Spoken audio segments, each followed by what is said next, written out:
할렐루야. 예수 그리스도 이름으로 하나님 말씀 증거하겠습니다. 우리 다 같이 하나님 말씀 고린도전서 10장 1절에서 13절까지 말씀을 다 같이 찾겠습니다.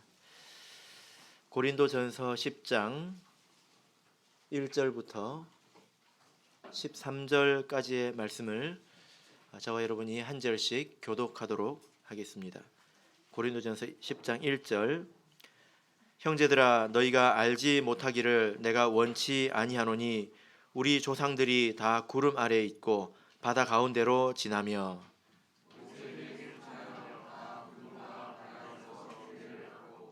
다 같은 신령한 식물을 먹으며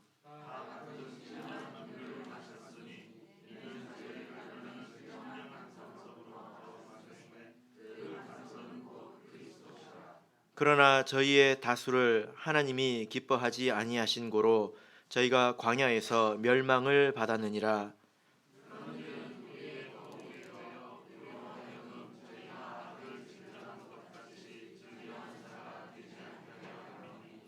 저희 중에 어떤 이들과 같이 너희는 우상 숭배하는 자가 되지 말라. 기록된 바 백성이 앉아서 먹고 마시며 일어나서 뛰논다 함과 같으니라.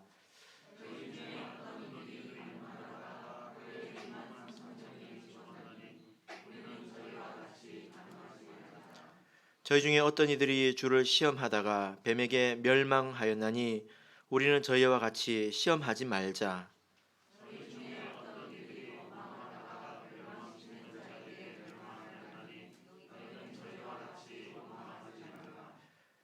저희에게 당한 이런 일이 거울이 되고 또한 말세를 만난 우리의 경계로 기록하였느니라.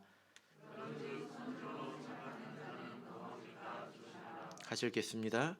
사람이 감당할 시험 밖에는 너희에게 당한 것이 없나니 오직 하나님은 미쁘사 너희가 감당치 못할 시험 당함을 허락지 아니하시고 시험 당할 즈음에 또한 피할 길을 내사 너희로 능히 감당하게 하시느니라. 아멘. 네, 오늘 이 시간은 넘어질까 조심하라 라는 제목으로 하나님 말씀을 증거하겠습니다. 우리가 이렇게 하나님을 믿는 것에는 분명한 목적이 있습니다. 우리 신앙의 최종 종착지가 어디입니까? 우리가 신앙 생활을 할 때 최종 종착지는 바로 저 천국이 되겠지요. 그죠? 그것이 우리 최종 목적입니다. 그런데 우리가 여기서 그 천국까지 이르려면 어떻게 거기에 이르게 되는지 이것을 잘 알아야 되잖아요. 우리가 어떻게 저 천국까지 갈 수 있는지 잘 알아야 합니다. 그런데 가끔 대화를 통해서 혹은 말씀하시는 것을 이렇게 들어보면 전혀 그것을 모르고 있구나 이런 생각이 들 때도 있습니다. 대표적으로 어떤 분들은 지나치게 그 죄의식 속에서 살아가시는 분도 있습니다. 내가 옛날에 이런 죄를 지었는데 나는 아무래도 천국 못 갈 것 같아. 이런 마음을 가지고 신앙생활을 하는 것입니다. 그렇다면 그들이 신앙생활 할 때는 모든 우리가 드리는 예배, 기도 뭐 이런 모든 것들이 다 그 불편한 그런 의무에 불과하지요. 그죠? 안 하면 부정탄다. 이렇게 생각을 합니다. 예전에 어떤 그 자매가 교회를 잘 안 왔어요. 근데 한 달에 한 번, 뭐 이렇게 두 달에 한 번쯤은 오더라고요. 간간히 옵니다. 그래서 어떻게 그렇게 오냐 그랬더니 너무 오래 안 오면 부정 탈 것 같아서 온대요. 그래서 그 말이 무슨 말인지 도대체 어떻게 저렇게 생각을 하는지 참 신비로웠는데 머릿속에 뭔가 잘못된 생각이 들어 있는 거죠. 그죠? 하나님을 믿는 이 기쁨, 또 하나님의 백성이 되었다라는 이런 만족, 이런 것들은 온데간데 없고 이 지옥에 안 가기 위해서 불안한 이 의무를 계속 하는 것에 불과하는 것입니다. 또 어떤 분들은 정반대로 이미 천국에 온 것처럼 신앙생활을 하기도 합니다. 내가 이미 천국에 왔으니까 열심히 뭘 할 필요가 있을까요? 기도할 필요가 있을까요? 없지요. 그러니까 자기 마음대로 나는 이미 천국에 도착한 것처럼 이렇게 생각을 하는 것입니다. 여러분들께서는 이런 것들이 무엇이 잘못되었는지 잘 아시겠습니까? 여러분들께서는 내가 어떻게 천국에 이르게 되는지 분명하게 알고 또 그것을 실천하고 계십니까? 제가 아주 간단하게 말씀을 드리자면, 간단하지만 분명하게 이렇게 말씀을 드릴 수 있습니다. 로마서 8장 1절을 보겠습니다. 로마서 8장 1절입니다.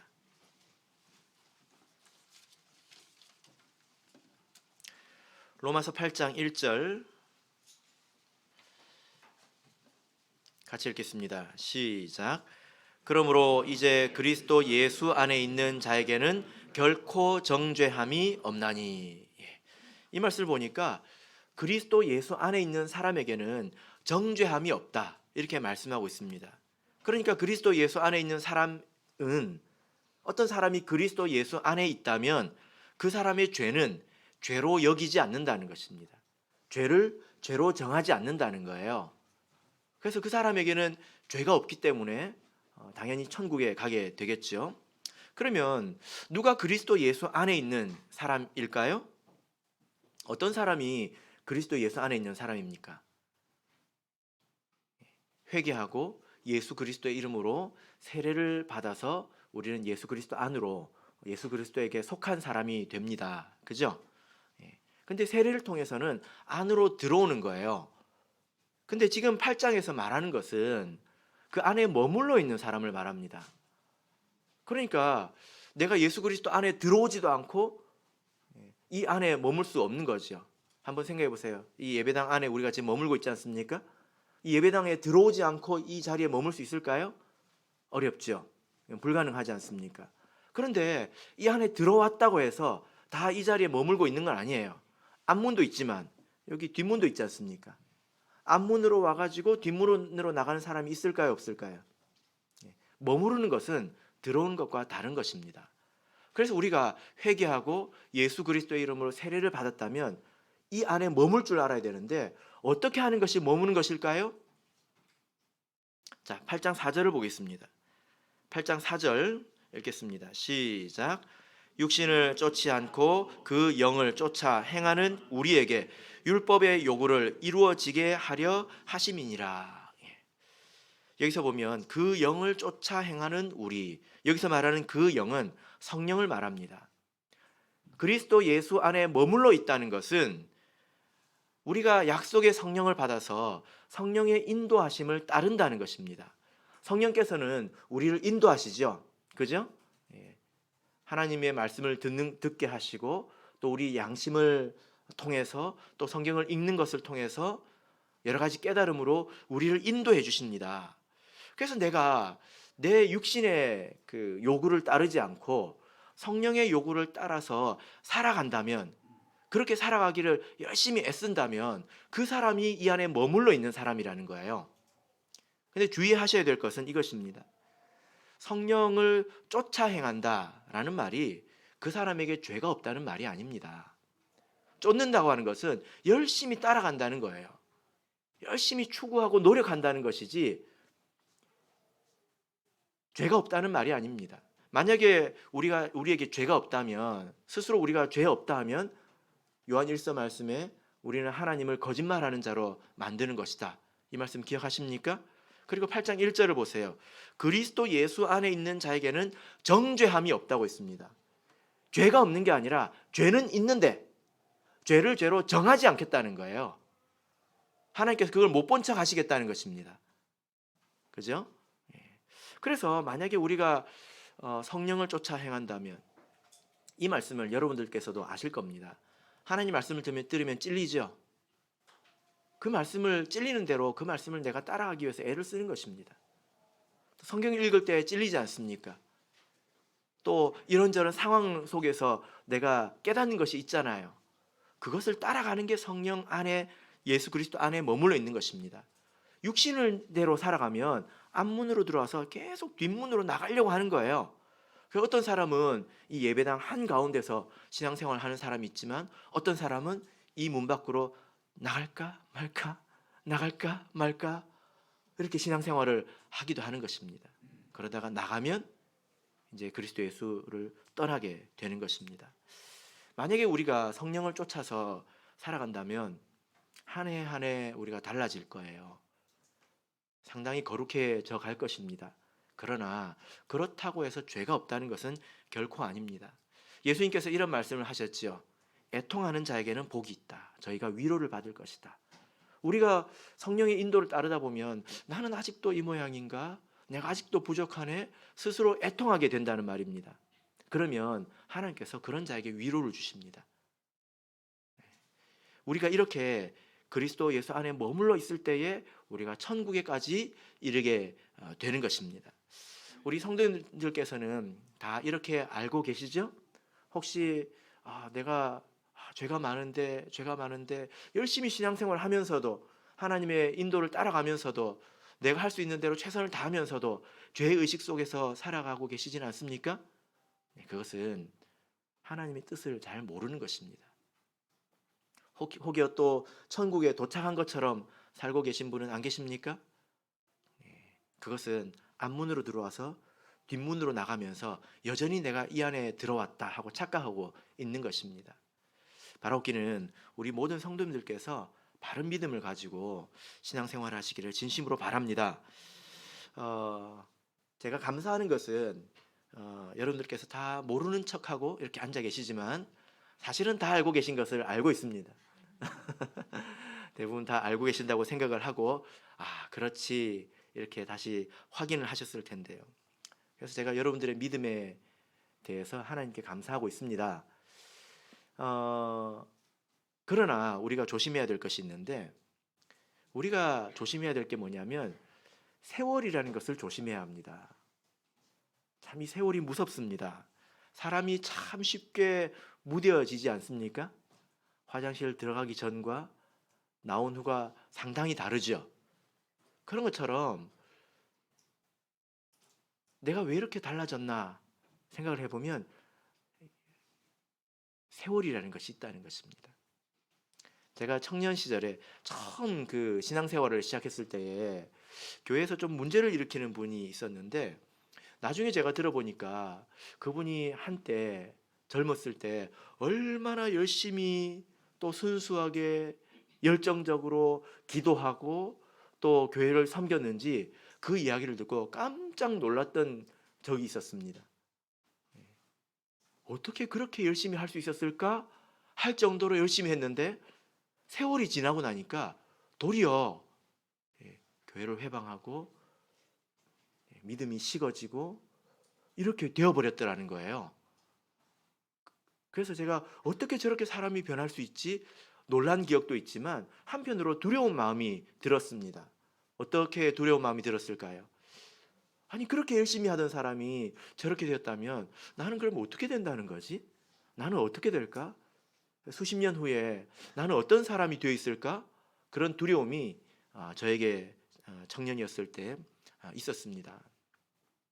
이런 두려운 마음을 우리가 항상 가지고 살아야 합니다. 고린도 교회를 보면 이런 사람들이 많았던 것 같아요. 그래서 교회가 항상 시끄럽고 평안이 없고 다툼이 많았던 것 같습니다. 오늘 본문을 보시면 그런 자들에게 주시는 권면의 말씀인데요. 자, 본문 1절부터 6절까지를 다시 읽어보겠습니다. 고린도전서 10장 1절에서 6절 읽어보겠습니다. 시작. 형제들아 너희가 알지 못하기를 내가 원치 아니하노니 우리 조상들이 다 구름 아래 있고 바다 가운데로 지나며 모세에게 속하여 다 구름과 바다에서 세례를 받고 다 같은 신령한 식물을 먹으며 다 같은 신령한 음료를 마셨으니 이는 저희를 따르는 신령한 반석으로부터 마셨음에 그 반석은 곧 그리스도시라. 그러나 저희의 다수를 하나님이 기뻐하지 아니하신 고로 저희가 광야에서 멸망을 받았느니라. 그런 일은 우리의 거울이 되어 우리로 하여금 저희가 악을 즐겨한 것 같이 즐겨하는 자가 되지 않게 하려 함이니. 고린도 교회 성도들은 굉장히 뜨겁게 신앙생활을 시작했던 것 같습니다. 출발했던 것 같습니다. 그래서 그 사람들은 자기가 세례받은 것을 자랑스럽게 생각하고 또 성령 받은 것을 또 대단한 것으로 여기고 성찬을 아주 귀하게 여겼습니다. 이런 것들을 굉장히 자랑스럽게 생각했습니다. 또 이적 기사가 많았기 때문에 그들의 마음에 굉장히 뜨거움이 있었겠지요. 여러분, 우리도 이렇지 않습니까? 우리가 세례, 성령, 또 성찬, 안식일 또 이런 것들을 생각할 때, 우리 참교회를 생각할 때, 여기 하나님이 참으로 계시다, 이런 뜨거운 마음을 가지고 신앙생활을 틀림없이 시작을 했을 것입니다. 근데 이게 전부가 아니라는 거예요. 바울 사도가 하는 말이 이것입니다. 고린도 교회 성도들은 자기들이 어떻게 출발했는지만 생각하고 있는 것입니다. 어떻게 신앙생활을 시작했는지만 생각하고 있는 거예요. 과거에 매여 있는 것입니다. 그러니까 지금 이 바울 사도가 구약의 이스라엘 백성들을 이야기하고 있는 거예요. 자, 1절 2절을 보면 구약의 이스라엘 백성들에 대해서 말하기를 그들이 구름 아래 있고 바다 가운데로 지났다, 바다에서 세례를 받았다, 이렇게 말하고 있습니다. 여러분, 이 이야기는 어떤 것을 염두에 두고 하는 말씀일까요? 이스라엘 백성이 구름 기둥의 인도를 받았고, 그리고 홍해를 건넌 것. 여러분, 한번 생각해 보세요. 여러분들이 가야 될 길 앞에 커다란 그 구름 기둥이 생겨서 내 갈 길을 인도해 준다고 한번 생각해 보세요. 눈을 뜨고도 보고도 믿을 수가 없는 그런 장면을 매일매일 본다고 한번 생각해 보십시오. 그리고 그 큰 바다가 쩍 하고 갈라져서 양옆에 물의 벽이 세워져 있고 내가 그 길을 건넜다고 한번 생각해 보십시오. 일평생에 이런 경험이 있다면 죽을 때까지 잊어버릴 수 있을까요? 잊어버릴 수 있을까요? 이스라엘 백성은 그렇게 신앙생활을 시작했습니다. 육신적으로 따지자면 이 그 장엄함이나 그 규모는 우리와 비교할 바가 못 되는 거죠. 그죠? 그리고 3절을 보시면 또 무엇을 말하고 있습니까? 다 같은 신령한 식물을 먹었다, 신령한 음식을 먹었다. 이것은 무엇을 말할까요? 만나입니다. 만나 뜻이 뭘까요? 이게 뭐지? 이 뜻이에요. 이게 뭐지? 하늘에서 음식이 내렸단 말입니다. 근데 이게 뭐지? 이걸 히브리어로 뭐라고 할까요? 만나? 이게 경상도에 가면 이렇게 이야기합니다. 만나가 맞나? 이렇게 이야기를 합니다. 그렇게 신비로운 음식을 하루만 먹어도 깜짝 놀랄 일인데 매일같이 내렸단 말입니다. 안식일을 빼고. 그죠? 얼마나 놀라운 일입니까? 그리고 4절을 보세요. 이스라엘 백성이 다 같은 신령한 음료를 마셨다. 이것은 바위에서 생수를 마신 것을 말하지 않습니까? 여러분, 바위를 저기 가져다가 저기 앞찾기에 넣어가지고 꾹 짜면 물이 몇 방울 나올까요? 물이 얼마나 나올까요? 안 나오겠지요. 그런데 이스라엘 백성은 바위가 쩍하니 갈라지더니 거기서 수백만의 백성들이 먹을 수 있는 그런 생수가 터졌다는 것입니다. 얼마나 놀라운 일입니까? 만약에 우리가 그런 것을 경험하고 신앙생활을 한다면 날마다 깜짝깜짝 놀랄 것입니다. 그런데요, 그렇지가 않더라는 거예요. 자, 6절을 보시면 5절 6절을 보시면 그러나 저희 다수를 하나님이 기뻐하지 아니하신 고로 저희가 광야에서 멸망을 받았느니라. 그렇게 대단하게 장엄하게 웅장하게 신앙생활을 시작했던 사람들이 다 광야에서 죽었잖아요. 멸망받았지 않습니까? 그래서 몇 사람만 들어갔습니까? 여호수아하고 갈렙만 들어갔지요. 사람들이 어떻게 생각하냐면 뭐 다 늙어 죽었겠지 이렇게 생각을 하는데 안 그렇습니다. 여호수아와 갈렙이 더 늙었습니다. 광야에서 늙었다고 죽은 게 아니에요. 20살 이상으로 애굽에서 나온 사람들은 다 죽었죠. 40년을 돌았으니까 가나안에 갈 때는 몇 살입니까? 60세이죠. 그죠?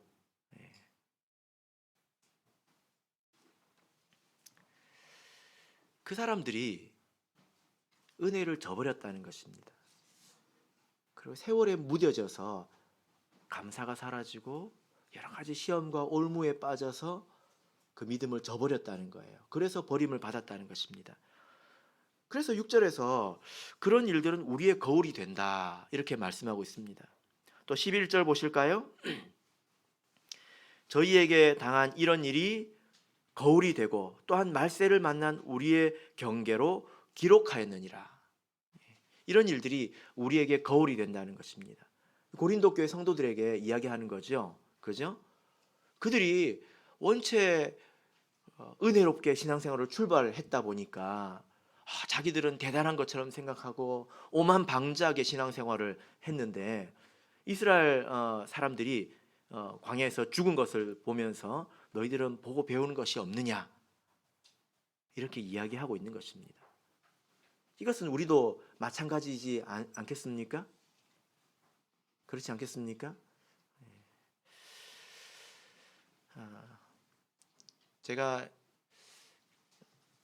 생각해 볼 때 우리 성도님들 집마다 아마도 거울이 없는 집은 없을 거예요. 혹시 거울이 없이 사시는 분 계십니까? 한 집도 없을 거예요. 그죠? 책은 없어도 거울은 있죠. 그죠? 거울은 꼭 필요합니다. 제가 생각해 보니까 4개 정도는 있을 것 같아요.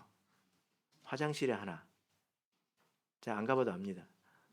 또 안방에 찍어 바르는데 하나. 또 그 현관문 앞에 하나. 들켰죠 지금? 예. 나오면서 최종적으로 자기를 한번 봐야 되잖아요. 예. 보통 현관 앞에는 전신 거울이 요즘에는 많이 있더라고요. 그리고 손거울도 하나. 4개 정도는 있을 것 같습니다. 그죠? 예. 어떤 집은 더 많을 거예요. 5-6개도 있을 것입니다. 우리가 거울이 있어야 되지 않습니까? 자기를 항상 바라보고 살아야죠. 근데 신앙적으로도 이런 거울이 필요하다는 것입니다. 내가 나 자신을 비춰볼 만한 그런 거울이 필요하다는 거예요. 거울 없이 살면 사람이 어떻게 되겠습니까? 자기 지금 머리를 어떻게 해서 다니는지, 얼굴에 뭐가 묻었는지, 내 모습이 어떤지 생각해보지 않고 살아간다고 한번 생각해 보십시오. 얼마나 웃기겠습니까? 그죠? 신앙적으로도 마찬가지라는 것입니다. 그럼 무엇이 우리의 거울이 될까요? 과거에 살아갔던 이 이스라엘 백성들의 모습이 우리에게 거울이 된다는 것입니다. 자, 오늘 그래서 본문을 보시면 이제 7절부터 10절 가운데 총 4가지 거울이 나옵니다. 그래서 7절, 8절, 9절, 10절을 보면 똑같은 말로 시작을 하죠. 그죠? 그래서 저희 중에 어떤 이들과 같이, 그 다음에 8절 저희 중에 어떤 이들이, 9절 10절도 저희 중에 어떤 이들이 이렇게 말하고 있습니다. 저희는 누구입니까? 이스라엘 백성이죠. 홍해와 만나 생수를 먹은 이스라엘 백성을 말합니다. 그렇게 놀라운 은혜를 체험하고도 믿음에서 추락한 원인이 도대체 무엇이냐? 그 사람들이 우리만 못해서 그런 것이냐? 아니라는 거예요. 우리와 동일한 사람입니다. 그러면 도대체 무엇이 그들을 망하게 했을까? 이것을 통해서 우리 자신을 돌아보자는 거예요. 그죠? 그래서 우리는 오늘 이 하나님 말씀을 통해서 4개의 거울을 받게 됩니다. 하나씩 살펴보겠습니다. 자, 첫 번째 7절을 읽겠습니다. 7절 시작. 저희 중에 어떤 이들과 같이 너희는 우상 숭배하는 자가 되지 말라. 기록된 바 백성이 앉아서 먹고 마시며 일어나서 뛰논다 함과 같으니라. 바울 사도가 지금 이런 말을 하고 있을 때는 출애굽 당시에 광야에서 이스라엘에게 있었던 그 사건, 성경에 기록된 사건을 바탕으로 이야기를 하는 것인데, 첫 번째로 우리가 조심해야 될 것이 뭐냐면 바로 우상 숭배라는 것입니다. 여러분, 우상 숭배가 무엇입니까? 다른 신을 믿는 거죠. 다른 신을 섬기는 거죠. 그죠? 예, 그렇습니다. 그런데 여기서 나오는 그 우상 숭배는 좀 특별한 우상 숭배예요. 자, 출애굽기 32장을 보겠습니다.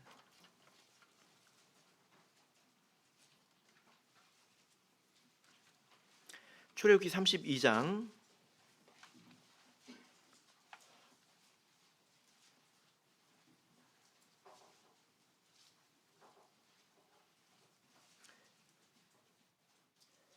1절부터 4절까지만 읽겠습니다. 출애굽기 32장 1절에서 4절까지 말씀을 우리 같이 읽겠습니다. 시작.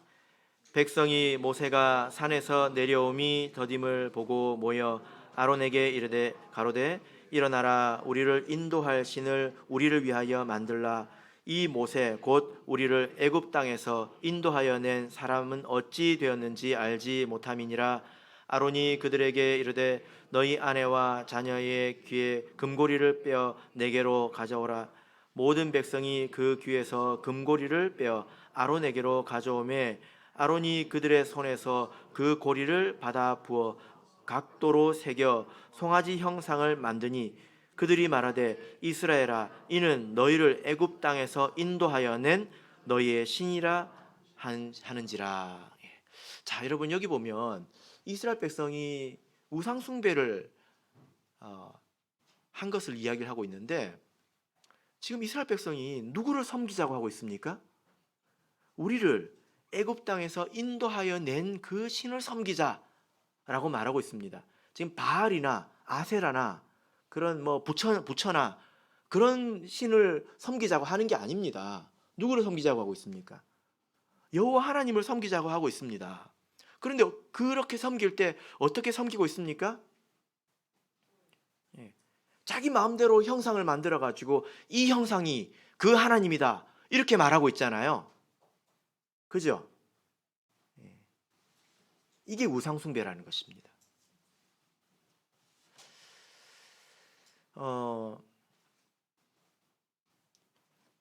여러분의 머릿속에 어떤 하나님이 있는지 모르겠습니다. 그 하나님이 성경에 있는 하나님 맞습니까? 아니면 내 머릿속에 내 마음대로 하나님은 이런 분이다, 하나님은 저런 분이다, 내 머릿속에 내 마음대로 그려놓고 그게 이 세상을 창조하신 여호와 하나님이시다 그렇게 생각하고 계시진 않을까요? 어떤 경우에 그렇게 될 수 있냐면 1절을 보십시오.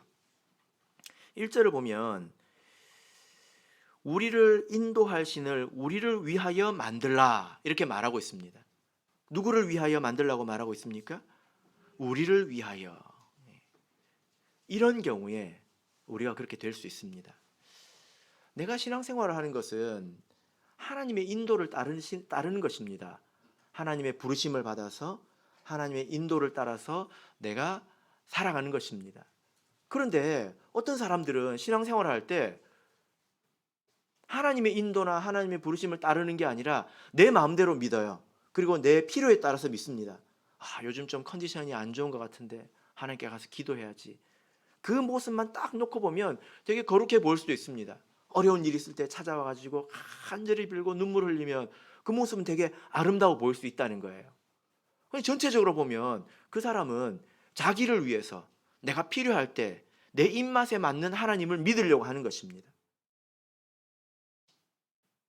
하나님을 그렇게 믿으면 그 사람의 머릿속에 있는 하나님은 성경에 있는 하나님이 아니에요. 자기 마음대로 생각을 하는 거죠. 이게 우상숭배라는 것입니다. 우리가 지금 금송아지를 만들겠습니까? 우리가 지금 집에다가 부처상을 모셔놓겠습니까? 아무도 그렇게 하라고 해도 여러분들은 하지 않습니다. 그런데 하나님을 믿을 때 하나님의 그 음성을 따라서 하나님의 뜻대로 하나님의 인도하심을 따라서 믿는 게 아니라 나를 위해서 내 마음이 내킬 때 내 필요를 따라서 그렇게 믿는다면 내 머릿속에는 금송아지가 있다고 생각해야 합니다. 우리가 신앙생활을 할 때 조심해야 될 부분은 듣고 싶은 말만 듣는 것입니다. 듣고 싶을 때만 듣는 것입니다. 그렇게 됐을 때 어떻게 될까요? 자, 7절 보겠습니다. 출애굽기 32장 7절 같이 읽겠습니다. 시작.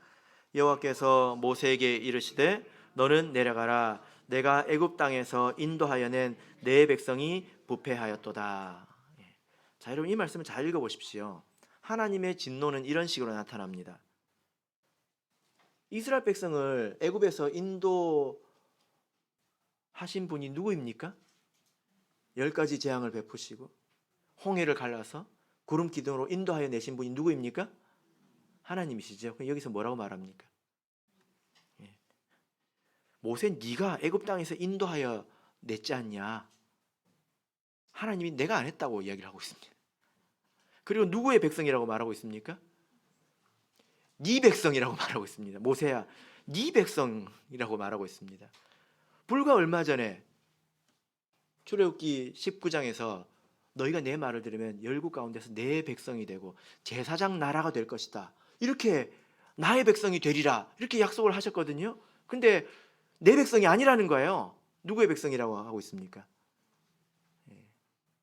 아마 우리 성도님들께서 그렇게 하나님을 믿으면 하나님이 저한테 이렇게 말씀하실 겁니다.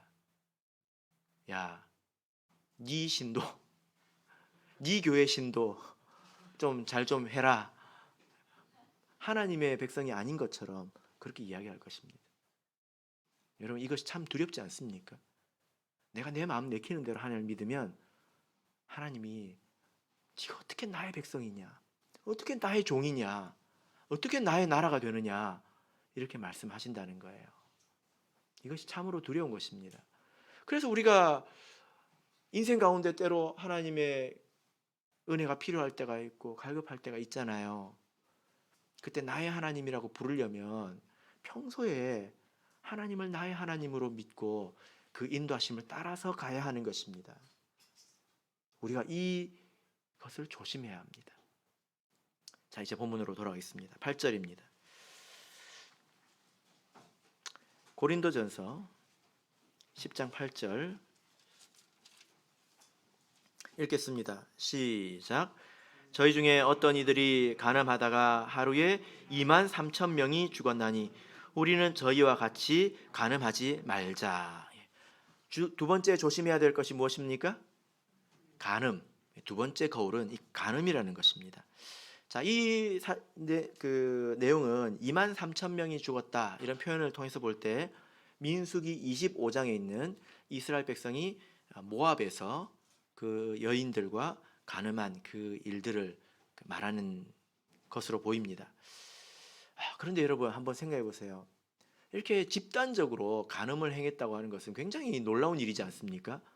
우리 교회 한 사람만 그런 일이 있어도 깜짝 놀랄 일인데 이렇게 집단적으로 이랬다. 되게 놀라운 일이죠. 근데 한편으로 좀 우리가 이해를 해보자면 상황이 이렇습니다. 이스라엘 백성이 40년간 광야 생활을 했잖아요. 근데 하나님 말씀에 그들의 의복이 40년간 헤어지지 않았다 이렇게 말하고 있습니다. 40년이면 그냥 걸어만 둬도 누더기가 될 만한 긴 시간이잖아요. 그죠? 40년 동안 그 옷을 입고 지냈다는 것입니다. 그 신발이 헤어지지 않았다 이렇게 말하고 있습니다. 근데 세상적인 관점에서 이렇게 보자면 한번 보십시오. 어떤 사람이 40년 동안 같은 옷만 입고 산다고 한번 생각해 보세요. 되게 볼품이 없겠죠. 유행이 몇 바탕을 지나지 않습니까? 그죠? 그리고 광야길을 걸으니까 머리에는 먼지가 많이 묻어가지고 푸석푸석 할 겁니다. 이스라엘 백성이 맨날 보고 산 게 그거예요. 똑같은 거. 근데 모압에 와가지고 이스라엘 백성이 눈이 돌아가 버렸습니다. 거기 오니까 이 모압은 농경지거든요. 문화가 발달했습니다. 와가지고 보니까 이 여자들이 너무 이쁜 거예요. 옷도 너무 이쁘게 입고 머리도 너무 이쁘고 40년 동안 똑같은 것만 보다가 그래서 어떻게 됐습니까? 눈이 돌아갔답니다. 이해되십니까? 여기서 말하는 이 간음이라고 하는 것은, 물론 간음은 부부 사이를 벗어나서 관계를 맺는 것을 말하는데, 여기서 말하는 간음은 영적인 간음이죠. 그죠? 그래서 야고보서 4장 4절을 보면, 간음하는 여자들이여 세상과 벗된 것이 하나님의 원수임을 알지 못하느냐, 이렇게 말씀하고 있습니다. 우리 성도들이 이럴 수 있습니다. 우리 성도들의 삶은 비교적 팍팍합니다. 재미도 별로 없죠. 맨날 교회 오라고 그러고, 일 마치면 교회, 집에 가서 또 성경 읽으라고 그러고, 안식일 오고, 팍팍합니다. 맛이 없습니다. 세상을 가보면 재밌어요. 세상 사람들이 좋아하는 데는 이유가 있습니다. 그렇게 놀아보면 재미 있을 것 같아요. 그렇게 해본 적이 없어서 제가 잘 모르겠지만, 그래서 만약에 우리가 이런 팍팍한 신앙생활을 질려서 세상의 즐거움에 매료되어서 그것을 바라보고 그것을 쫓아가고 한다면 우리가 하나님의 원수가 되는 것 아니겠습니까? 미혹되지 않으시길 바랍니다. 돈을 사랑하거나, 세상 사람들이 요즘 또 집을 꾸미는데 얼마나 애를 씁니까? 또 취미생활을 얼마나 열심히 하는지, 요즘에는요 취미생활도 정말 전문가처럼 합니다. 또 미디어, 텔레비전이나 영화나 재밌는 것들이 얼마나 많습니까? 우리 한국 사람들이 노는 데는 도 같아가지고, 즐기는 데는 도 같아가지고 전 세계로 수출하고 있지 않습니까? 너무 차이가 크다는 말이에요. 눈이 돌아갈 지경입니다. 그래서 그 눈을 지키시기를 바랍니다. 이것이 우리가 두 번째로 조심해야 될 간음의 거울입니다. 자, 세 번째, 10장 9절, 자, 같이 읽겠습니다. 10장 9절 읽겠습니다. 시작. 저희 중에 어떤 이들이 주를 시험하다가 뱀에게 멸망하였나니 우리는 저희와 같이 시험하지 말자. 자, 세 번째 거울이 무엇입니까? 하나님을 시험하는 것. 하나님을 시험하는 것. 자, 여러분, 우리 성도님들, 혹시 하나님을 시험해 보신 적 있으십니까? 하나님을 시험해 보신 적 있으십니까? 하나님을 시험하는 게 뭘까요?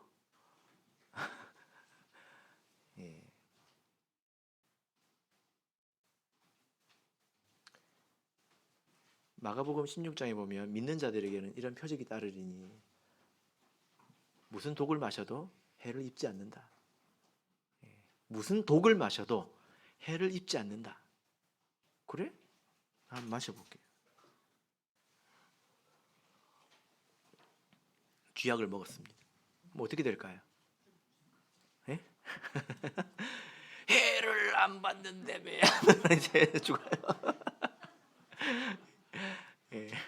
이렇게 해보신 분 있으십니까?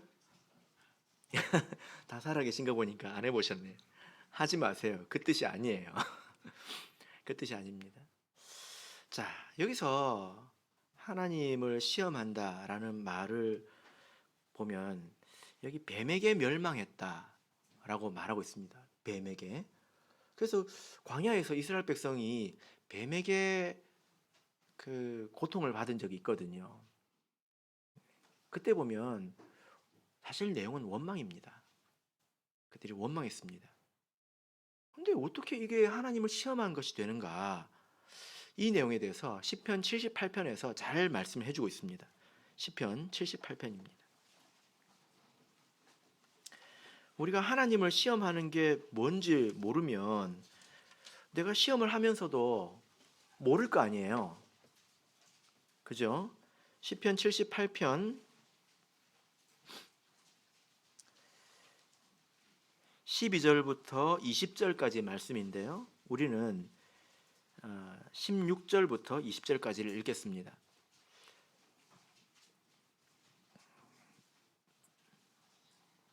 시편 78편 16절에서 20절 읽겠습니다. 시작. 또 반석에서 시내를 내사 물이 강같이 흐르게 하셨으나 저희는 계속하여 하나님께 범죄하여 황야에서 지존자를 배반하였도다. 저희가 그 탐욕대로 식물을 구하여 그 심중에 하나님을 시험하였으며 그뿐 아니라 하나님을 대적하여 말하기를 하나님이 광야에서 능히 식탁을 준비하시랴. 저가 반석을 쳐서 물을 내심에 시내가 넘쳤거니와 또 능히 떡을 주시며 그 백성을 위하여 고기를 예배하시랴 하였도다. 자, 18절 보면 그 심중에 하나님을 시험하였다 이렇게 말하고 있는데요. 정리해 보자면 이런 것입니다. 뭐냐면은요, 하나님이 어디까지 참아주시나 한번 보자 이거예요.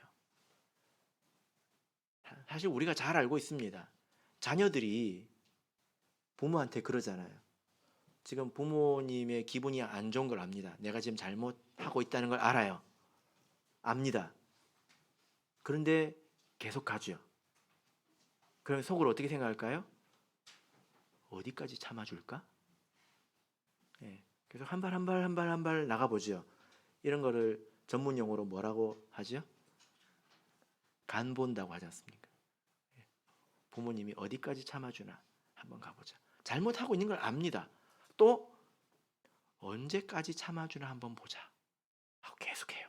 아는데도. 이게 뭡니까? 부모님을 간보는 것이고 시험하는 거지 않습니까? 하나님을 믿는 백성이 이와 같습니다. 내가 잘못하는 줄 압니다. 그런데 언제까지 참아주나 한번 보자. 속으로 그런 생각이 있는 거예요. 또 잘못을 더 하면서 어디까지 참아주나 한번 보자. 그러다가 마지막에는 어떻게 됩니까? 마지막 그 일을 안 했어야 되는데 그걸 하는 바람에 이전의 것까지 다 소급해가지고 매를 한 번에 맞지요. 그죠? 이게 하나님을 시험하는 거예요. 그리고 부모님이 나를 사랑해서 입을 것도 주시고 먹을 것도 주시고 또 잠도 재워주고 다 압니다. 나한테 투자해봐야 별 볼 일이 없을 텐데 그래도 사랑으로 다 해주시는구나 압니다. 그런데 속으로 어떻게 생각할까요? 이거는 사줄까? 뭘 또 사줘요? 그럼 저건 또 사줄까? 하고 그 사랑하는 마음을 계속 시험하는 것입니다. 이게 하나님을 시험하는 것입니다. 그래서 어쩌면 성도들이 항상 하는 것이 하나님을 시험하는 거예요. 우리가 잘못하는 줄 알면 멈춰야죠. 왜 계속 갑니까? 또 하나님의 은혜를 알면 만족하고 기다려야죠. 그래서 하나님께서 반석을 쪼개서 물을 내주셨는데 그러면 고기는 주실까? 이렇게 생각을 하고 있는 거예요. 이게 하나님을 시험하는 것입니다. 혹시 우리 성도님들께서는 이렇게 하나님을 시험하고 계시지 않습니까? 그러다가 매를 맞습니다. 이전 것까지 싹 땡겨서 그때 회개하면 이전 것까지 다 용서를 받을 수 있는데 그때 회개하지 않고 한 발 더 가는 바람에 이전 것까지 싹 쓸어가지고 한 번에 매를 맞죠. 하나님을 시험하면 안 됩니다. 마지막입니다. 자, 본문 고린도전서 9장 10장 10절 읽겠습니다. 고린도전서 10장 10절 읽겠습니다. 시작. 저희 중에 어떤 이들이 원망하다가 멸망시키는 자에게 멸망하였나니 너희는 저희와 같이 원망하지 말라. 네 번째 거울이 무엇입니까? 원망의 거울이죠. 원망. 이스라엘 백성이 광야에서 죽은 가장 큰 이유 뭘까요? 원망입니다. 왜 이렇게 거친 길로 이렇게 힘든 길로 광야 사진을 보면 이게 오르락내리락 하거든요. 그 길을 계속 간다고 생각하고 있어요. 얼마나 힘들겠습니까? 좋은 길로 가다가 다시 길을 돌이켜서 다시 꾸불꾸불한 길로 갈 때 이스라엘 백성이 정신이 나갔습니다. 도저히 못 참아서 입에서 이렇게 불평하고 투덜거리는 말이 튀어나와 버린 거예요. 원망이라고 하는 것은 원문을 보면 입으로 중얼거리다는 뜻입니다. 쫑글쫑글거린다는 거예요. 입이 튀어나와가지고 이게 원망하고 불평하는 거죠.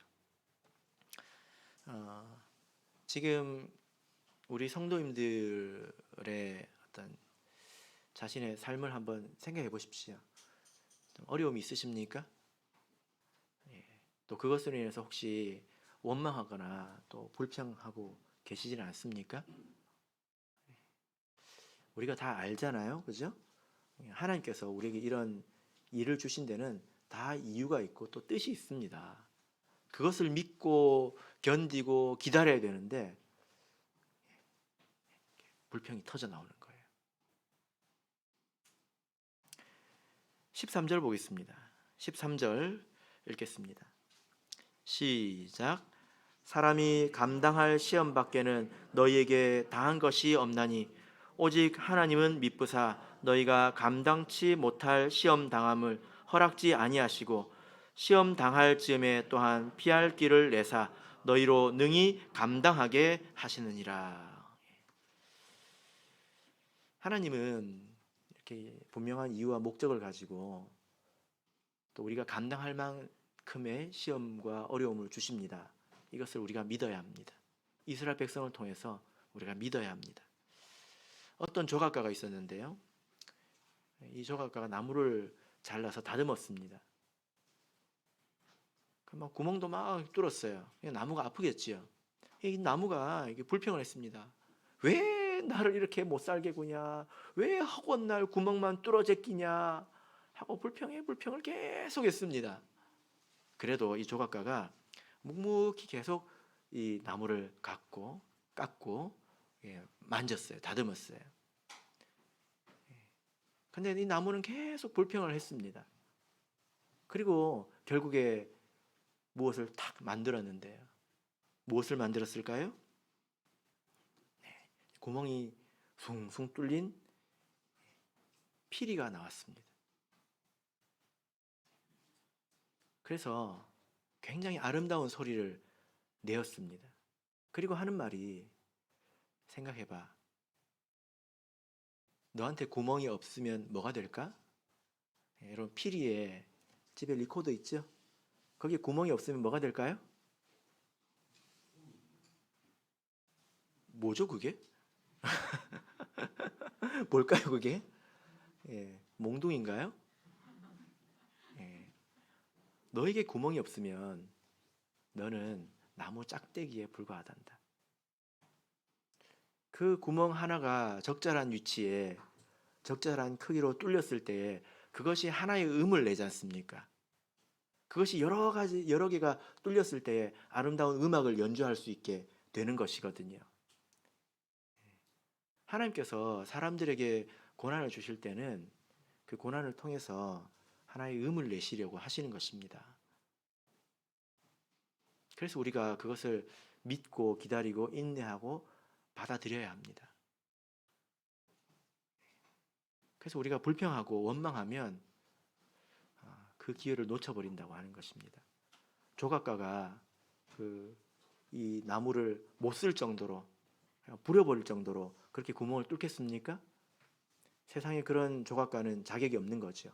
하물며 하나님께서 우리 성도들에게 고난을 주시고 어려움을 주실 때 어찌 이유가 없고 목적이 없겠습니까? 우리가 이것을 믿고 하루하루를 견디고 또 인내하고 살아야 합니다. 모든 것에는 다 끝이 있는 것입니다. 그래서 아름다운 소리를 낼 때가 반드시 온다는 것을 기억해야 합니다. 이 4가지 그물에 이스라엘 백성이 다 걸려서 불과 2명을 빼놓고는 다 넘어지고 말았지요. 이 4가지 그물이 무엇입니까?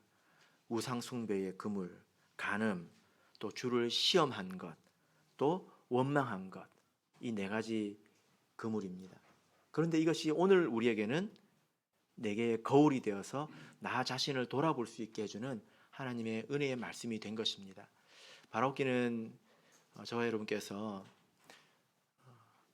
애초에 잘 믿은 것, 그것으로 만족하지 마시고 이 말씀을 거울 삼아서 항상 그리스도 예수 안에 머물러서 영원한 천국까지 이르시기를 예수 그리스도 이름으로 축복합니다.